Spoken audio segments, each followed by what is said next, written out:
What is going on, everybody? Welcome back to Chuds BBQ. My name is Bradley Robinson, and today I'm going to show you how I made this. Beautiful, delicious, sticky, smoky, sweet, spicy, glazed, amazing red braised Chinese pork belly. Coming up.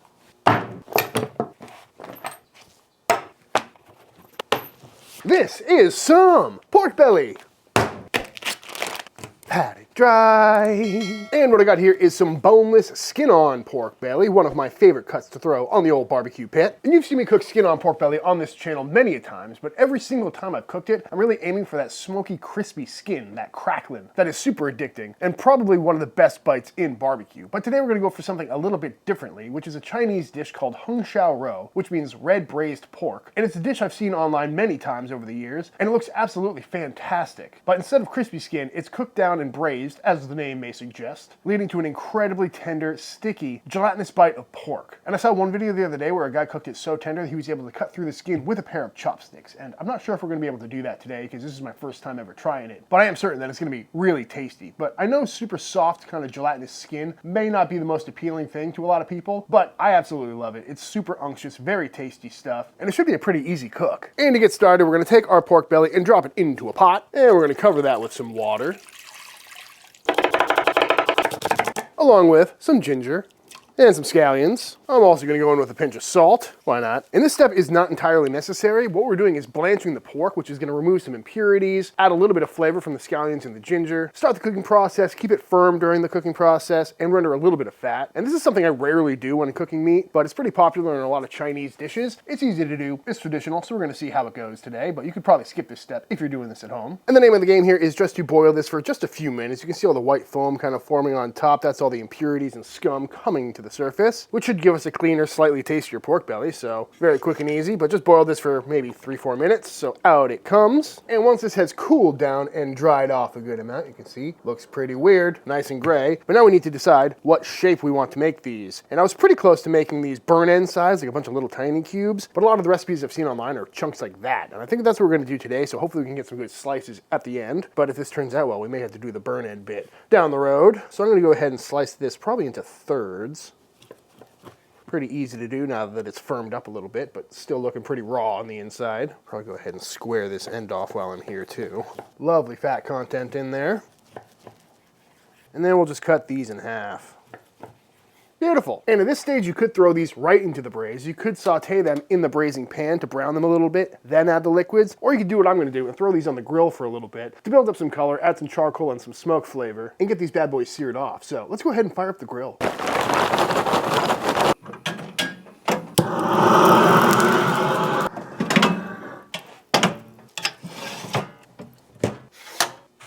And now that our grill is nice and toasty, we're gonna go ahead and sear these off. Ooh, nice sizzle. Don't want to get these too crispy or too hard or anything like that, but I do want to add a nice little sear and get some lovely flavor on there. I'm also going to slide this over because I forgot to throw in a wood chunk. A little bit of post oak going in for a little extra smoky flavor. That way we get some nice charcoal flavor and some wood smoke on these, which should be very tasty. I'm going to shut this down for a little bit. Just trying to flip these over, get all sides. Nice little crust on there. I don't think I'm going to put any fire on the skin side though. I want to keep that untouched for the braise. I think it'll make for a better presentation, and I don't want it to cook or burn or start curling up on us either. But that's looking pretty good, so we're just going to get all sides because it's pork belly. Sears up pretty quick with all that fat in there, and it smells really good. These are starting to look pretty good, so I'm going to pull these off and put them on the indirect side of this grill. And now that these are all seared off, I am going to shut this down and let that wood smoke kind of penetrate these a little bit more. So probably give them about 10-15 minutes. And while those smoke away, let's go ahead and get our braise made. Starting by going into a pot with a squeeze of some oil, followed by some aromatics, including a few cinnamon sticks, some Sichuan Peppercorns, a few Star Anise, a few dried chilies, some fennel, and a couple of cloves. And we're just gonna toast these in the oil, releasing all their flavors, and right off the bat, it smells fantastic. And basically, we've got all the same ingredients you'd find in a Chinese 5-spice, which should add a lot of really nice flavor, while infusing the oil as well. Again, we don't wanna burn these or anything like that, just kinda wanna unlock all their flavors. And after just a couple minutes of toasting away, we're gonna go in with our pork stock. as well as some water. You could go all pork stock or all water. My pork stock is made out of smoky pork bones, so it's pretty thick and gelatinous, so adding some water is gonna make sure this doesn't get too thick. But again, we're gonna be cooking the pork in it, so if you use just water, I guess it'll make its own pork stock over time anyway. Next going in is some soy sauce, as well as some Shaoxing cooking wine. Next up, we're gonna go in with some sugar. Now, traditionally, I should be using some Chinese rock sugar, but I couldn't find any, and I didn't want to buy a whole box just for one recipe. So I'm gonna go with some classic white sugar. And traditionally, you'll brown the sugar, kind of turn it into a caramel before you throw it in, but I don't want to get another pot dirty, so I'm just gonna take a little shortcut and just kind of dump this in, along with some more scallions, as well as some ginger. Bring this up to a boil, give it a stir, make sure all that sugar is dissolved and all the flavors are coming together. And then in we go with our beautiful grilled, charred, pretty smoky pork belly. And we're gonna start out skin side down to make sure it's fully submerged, although judging by the amount of liquid in here, I don't think we're gonna have any problems with these being fully submerged. And so far, I'm liking this recipe. Pretty quick and easy, and it smells fantastic. Yeah, I'll throw this little end guy in there too. Why not? This is the problem with top-down shots. But now that this braise is up to a simmer, I'm gonna go ahead and park a lid on top and leave that slightly cracked. And we're gonna let this simmer away for the next hour or so, maybe hour and a half, to really get all those flavors together and start rendering down that pork belly and make sure everything is nice and tender. So we'll check back in on this in a little bit. We're about an hour and a half into this braise and it's smelling really good, although it is nice to be outside as to not stink up the house. And as you can see, we've reduced down a little bit. Things are starting to look nice and tender, oh, that feels really tender. Rocking right around 200 degrees, so these are looking good. Haven't probed these in a little bit, but they're feeling a lot more tender than they did about 20 minutes ago. I'm gonna go ahead and flip these over though, just to make sure this underside, which has kind of been poking above the water line for this whole time, gets a little bit of attention and isn't too hard. But oh yeah, look at that skin, so tender already. Very happy about that. Color's looking good, it's smelling good. And depending on your vessel, if this gets too low, I suppose you could always add more water as you see fit. But that's looking good. I'm also gonna throw in a very important ingredient, at least for me, that I forgot at the beginning, which is some whole cloves of garlic. Because if you've seen my Show You Chicken videos, garlic braised down in some soy sauce and all these aromatics is incredibly delicious. And hopefully they get nice and tender over the next probably 30 minutes, maybe another hour. We will see, but I'm just gonna keep probing them until they are feeling nice and tender and gelatinous and looking where I want them to be. So we'll check back in on these in a little bit. Boop. And just like that, 3 hours on the dot, off this lid comes, and I'm gonna call these bad boys done. Loving the color on these, and the texture of that skin is just so unbelievably soft. I could very easily puncture this all the way through if I wanted to, but they're still holding their shape, which is great, because they're cooked upward of 212 degrees, which is pretty wild. But I'm gonna let these rest in this liquid for a little bit, and that is because, one, they are very tender, and I don't want to shred them trying to pull them out of here, so once they cool down a little bit, they should firm up. And also, I forgot to get rice cooking, and that takes about 45 minutes, so I'll get that going while these cool down. But I gotta say, it's smelling absolutely fantastic. Ooh, all the spices, so good. Coming out of the braise, looking absolutely beautiful. Love the color. Got some nice squish and jiggle factor to it. And now we're gonna strain out our braising liquid here into a slightly smaller pot to get rid of all the spices and peppercorns and all the veg and whatnot. Because they've given us all they got. Might save a couple of these garlics, which did get nice and tender. Happy about that. Nice little snack. Oh my God, that's so good. So soft. Ooh, got a kick to it. And at this point, I'm gonna give this sauce a bit of a taste to see what we're dealing with here. Ooh, that has got a kick to it. I'm surprised it's that spicy. I only put like 4 chilies in there, but I did use arbol chilies instead of like a Chinese or a Sichuan chili, so it might have packed a little more heat than anticipated, but I'm always down for a little sweet and spicy pork belly. But all in all, that sauce is tasting great. The salinity is perfect. It's got a good kick to it. And normally at this stage, you'd reduce this down to make a nice thick syrupy consistency that you can then glaze the pork belly with, but I don't want to get it any saltier and definitely don't want to make it any spicier. So I think I'm gonna go make a cornstarch slurry and thicken the sauce up that way. Got this sauce up to a simmer, so I'm gonna go in with a little bit of this cornstarch slurry, which is just a mixture of cornstarch and water to make sure the cornstarch doesn't clump up. And I'm gonna bring this up to a boil and keep adding this cornstarch slurry until it's looking nice and thick and has a nice clinging texture. And after just a couple of minutes, this is thickened up very nicely, looking absolutely beautiful. Happy about that. It tastes so good. The extra volume from the cornstarch and the water did knock down the spice level a little bit, but I'm sure once it's on pork belly, it won't be bad at all. But that is a lovely sauce. All the fat has kind of emulsified in, and all the gelatin from the pork stock and that came out of the pork belly has just made this very lovely velvety sauce. Happy about that. On second thought, I think I'm gonna add a little bit more sugar just to kind of sweeten this up a little bit because it's very savory. I'm thinking a little sweet heat might be pretty good on these, especially with all that umami from all the soy sauce in there. That's kind of the beauty of this recipe is you can really dial it into whatever you want it to be.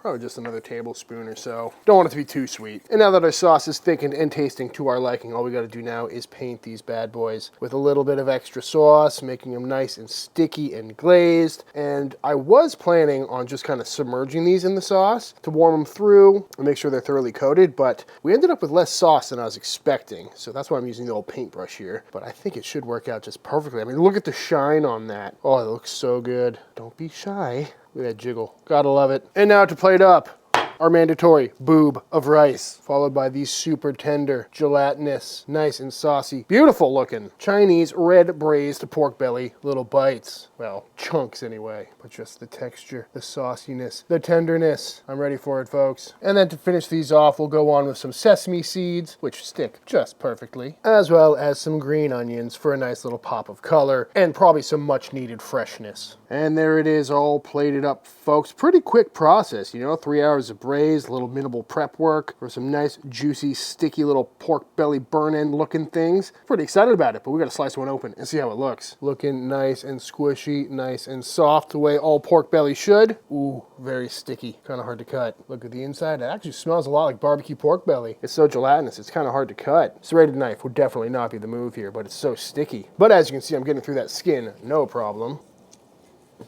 It's just so tender. Not the best presentation to slice this up, so maybe next time I will go a little more burn-end style, but that's what the inside looks like. Nice and rendered, incredibly juicy looking, nice and tender, just the flop factor on it. But let's see how it came out. Oh my God. It just dissolves in your mouth. That is wild. It's just so tender and so perfectly cooked. And by perfectly cooked, I mean just like tender beyond belief, fully rendered. I mean, we took this up to like 212. The fact that it's holding its shape at all is pretty impressive, but oh my God, that's the most tender pork belly I've ever had in my life.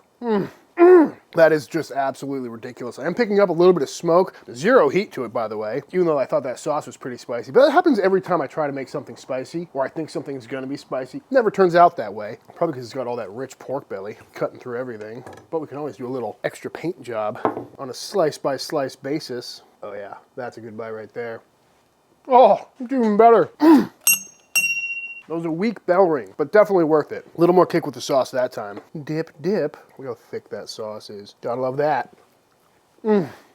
It's so flavorful. It's unbelievable. Right off the bat, it's super savory. We got a lot of umami going on from the soy sauce. And then on the back end, you get a little bit of that heat from the chilies, plus all those warming spices like the clove and the cinnamon and the star anise. Perfectly seasoned. Not too salty, not too sweet. That is just pure happiness. And I swear, if I fed this to anyone, they would not know that this is skin on, because there is just no resistance from the skin at all. But it does add a lot more of that kind of unctuous, like lip smacky collagen gelatin vibe, like something like a beef cheek would give you. This is phenomenal. And it could not be any more different than the crispy skin counterpart of skin on pork belly.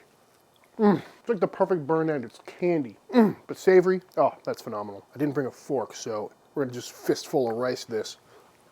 And I will say, I do love the presentation on a plate of this big chunk, but it's definitely not the most practical way to go about eating this stuff. I'm surprised that it held its shape, but because we cooked it so long and rendered like all of the fat out of it, it just doesn't slice up very well. So next time I think little 1-inch cubes, like a burn end, like I keep saying, would probably be the way to go. But my God, I'm not gonna stop anytime soon. Dip, dip.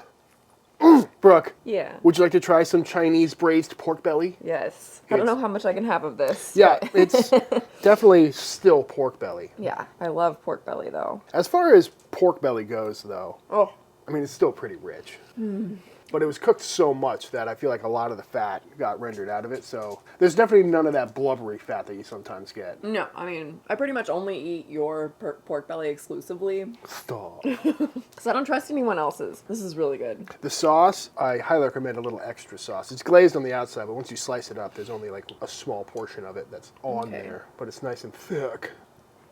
Oh yeah. Oh yeah. That's the stuff. Sweet, porky. It's good. I don't know what else to say. Did you know that this is skin on pork belly? No. Really? Oh, wow. There's like no crunch. Yeah, that's kind of why I wanted to make this. I've seen this recipe floating around for a while where the skin, because it's braised for so long, turns super gelatinous from all the collagen and gelatin and whatnot. I'm not even needing a knife. Oh, no, definitely not. Just fork. Yep, not good. This is so good and so rich, but I think I'm gonna tap out. Okay. Thank you for sharing. I mean, just look at that, folks. It's some beautiful, delicious rendered pork belly covered in a glazy, sticky, beautiful tasting sauce. Pretty happy about this. But before I eat a little bit more, just a little bit more, I think it's time for the official taste test. Ow, you got me good that time. I mean, all right, y'all, and that is it. That is how to make some absolutely fantastic Chinese red braised pork belly. I highly recommend giving this one a try because as far as pork belly cooks go, 3 hours in a braise completely hands off, and you make your own sauce while you're cooking. Doesn't really get much more convenient than that. And the flavor and the texture of this is so much different than any other pork belly I've cooked on the channel. I think it's definitely worth checking out. And I suppose you could do this with skin off pork belly and it would still come out really tender and super delicious. But if you can get some skin on belly, I think this is definitely worth trying because it's unique, it's different, and it's absolutely fantastic, and definitely something I'll be making again at some point. Probably shouldn't eat that much pork belly, but it is really good. But all that being said, if you enjoyed this video, let me know by hitting that subscribe button. Let YouTube know by dropping a like on this video. If you do give this recipe a try for yourself, be sure to tag me on Instagram at Chuds BBQ. Love to see what y'all are cooking. Big shout out to all the Patreon members. Thank you for supporting Team Chud and allowing me to keep making all of these videos. And until the next time I see you, please go cook something outside. Peace.